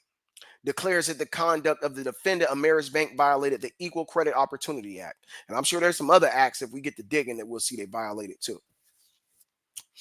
Enjoins defendant and its agents, employees, and successors, and all other persons in active concert or participation with the defendant from discriminating on account of race, color, or national origin in any aspect of their lending practices, discouraging applicants on the account of race, color, or national origin, failing or refusing to take such affirmative steps as may be necessary to restore as nearly practicable the victims of the defendant's unlawful practice to position they would be in for the discriminatory conduct. Man, some of those legal terms, the way they be throwing them in, got to get back into my scholarly hat back in business school. Lord, good Lord. Failing or refusing to take such affirmative steps as may be necessary to prevent and recurrence of any discriminatory conduct in the future and to eliminate, to the extent practicable, the effects of the defendant's unlawful practice, and providing policies and procedures to ensure all segments of the defendant's areas assessment are served without regard to prohibited characteristics. Awards monetary damages against defendant in according to 42 U.S.C. Yada yada yada. Assesses a civil penalty against the defendant in an amount authorized by in order to vindicate the public interest. So a civil penalty will vindicate the public interest. All right. Awards the United States any additional relief the interest of justice may require. Demand for jury trial. The United States demands jury or trial by jury in this action on all issues so triable. And as you see, this is signed by the district by Roger Hamburg, United States Attorney, Middle District, Florida. Kristen Clark, the Assistant Attorney General, Civil Rights Division, and Merrick Garland, Attorney General. So yeah, and this day information and all that right there, like that. Yeah, so there you have it, man. There you have it. I was a little long-winded today, but I do want to make sure that we bring truth to power. And redlining, man, in Jacksonville today, 2025.